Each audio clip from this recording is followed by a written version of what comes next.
गांव सावतखेड़ी से एक बार फिर हमारे साथ रिटायर्ड अध्यापक जुड़ गए हैं और उनकी फैमिली है जो बराबर में बैठी है, उनसे बात करने की कोशिश करते हैं।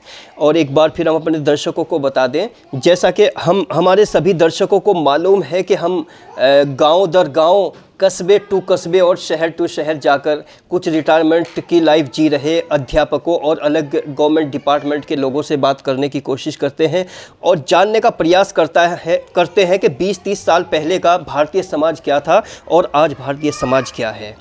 सर, अपना नाम बताइए और पूरा परिचय दीजिए। जी रखो। मेरा नाम सक्तूराम श्री नौरंग सिंह प्रजापति, गांव सावतखेड़ी, ब्लॉक रामपुर मनियाना, जिला सहारनपुर। अध्यापक कहाँ रहे हैं आप?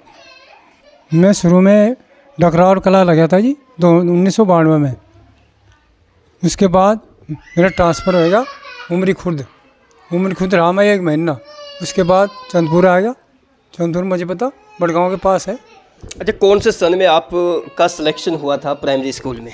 मेरा सिलेक्शन 1992 में हुआ था प्राइमरी में। अच्छा, 92 में भी एक गोल्डन पीरियड था, वो भी बहुत अच्छा दौर था। उसमें कुछ यादें बताइए हमारे दर्शकों को कि सन 92 से 2000 के बीच का माहौल क्या था, बच्चों की आदतें कैसी थी, अभिभावकों का नज़रिया कैसा था और टीचर्स का रवैया कैसा था? उस टाइम पे तो हमारे यहाँ सड़कें भी नहीं थी, साइकिल पर जा रहे थे बहुत दूर, 25 किलोमीटर आना जाना। अब उस टाइम पे बच्चे अनुशासन से रह रहे थे, गुरु का कहाँ मानना थे। अब तो बहुत बदलाव आएगा। अब तो गुरु माता पिता को कहाँ नहीं मानते बच्चे। अच्छा, पहले गुरु कैसे होते थे? गुरु में बहुत मेहनती। गांव के लोग क्या कहते थे कि हमें तो बच्चे की हड्डी चाहिए, खान नहीं चाहती, इन्होंने मेहनत करके पढ़ाना। तो आज जो मार पिटाई यानी थोड़ा सा टाइट करना भी सुप्रीम कोर्ट ने पाबंदी लगाई है, तो इस पे क्या कहेंगे? सुप्रीम कोर्ट ने पाबंदी लगाई थी मारपीट की, तो बच्चा थोड़ा डर के काम करता था। अब जब वो डर नहीं रहा तो बच्चा भी कुछ नहीं करता। तो सुप्रीम कोर्ट के इस फैसले पर सक्तू जी, जो आप रिटायर लाइफ जी रहे हैं, आप क्या कहना चाह रहे हैं सीधे सरकार को? मैं ये कहना चाह रहा, जो ये कहना प्राइवेट स्कूल मान्यता खोल लेना सरकार ने, इनमें कर्मचारियों के बच्चे पढ़ने चाहिए, जब है फ़ायदा। ये गरीब आदमी तो वहाँ पढ़ा नहीं सकता, अमीर के बच्चे वहाँ पढ़े हैं प्राइवेट में। अच्छा, थोड़ा पीछे वापस 90 के दशक में ही आते हैं। जैसे प्राइमरी स्कूल है, पहले टीचर्स अपने बच्चों को भेज के दूध मंगाते थे, चाय बन जाया करती थी, तो उस तरह का दौर बताइए। देखो, मैं अपनी दास्तान बता रहा। जी बताइए। हम 4-5 टीचर थे। हमने एक ले लिया छोटा गैस और एक भगोना ले लिया, दूध लिया, दूध ये बता आधी किलो।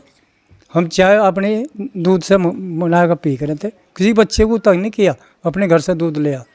तो उस टाइम का दौर और अब का दौर बहुत अंतर है। अच्छा, क्या नसीहत ऐसी है जो आपको बार बार कचोटती है? कुछ ऐसी बातें जो बदलाव आया है, जो आपने 90 के दशक में देखी, उस टाइम थी, आज नहीं है, और आज है, उस टाइम नहीं थी, ऐसी कुछ अहम बातों का जिक्र कीजिए। उस टाइम पर तो बच्चे या माँ बाप का कहाँ मानने थे। अरे जब बच्चे थोड़ा सा ऑनलाइन।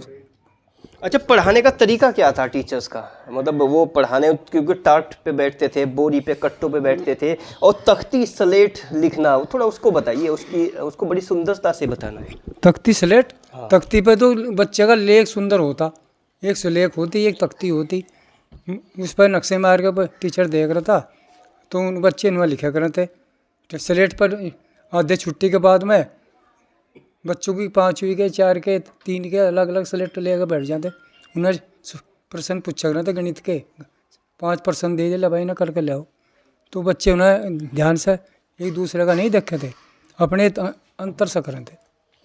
और दर्शकों को ये बता दें, मास्टर जी ने जो बताया है कि नक्शे, तख्ती पे नक्शे मार के, यानी आज का जो जितना भी इंग्लिश मीडियम स्कूल है, जो नई बुक्स आ रही हैं, वो ट्रेसिंग बोलते हैं उसको।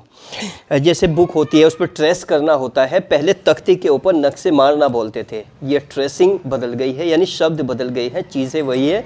पहले तख्ती हुआ करती थी, अब उसकी नोटबुक हो गई है। अच्छा, उस टाइम कोई ऐसा विद्यार्थी, ऐसा स्टूडेंट आपकी ज़िंदगी में रहा हो जो आपकी बात बहुत मानता हो और आज किसी अच्छी पोस्ट पे हो या कामयाब हो, उसका जिक्र करिए।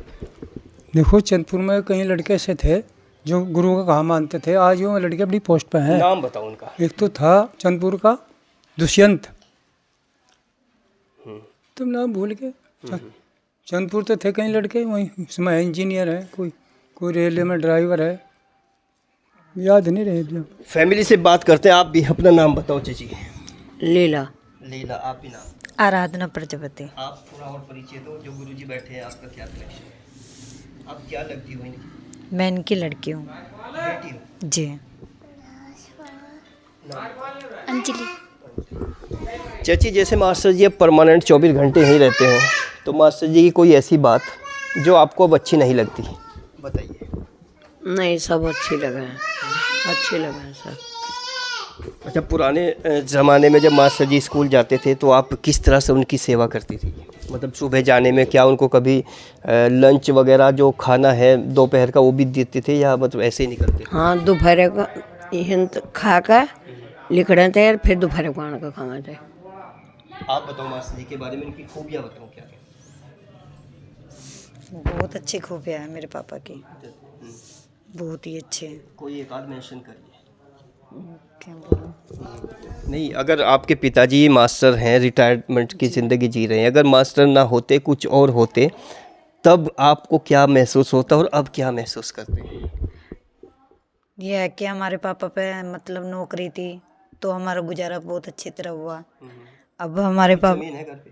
हाँ थोड़ी बहुत ही है बस, वो भी पट्टे की मिली हुई है ना, ऐसे। अच्छा, उनकी जो सैलरी है और उनकी जो पेंशन है तो वो घर के लिए क्या मायने रखती है?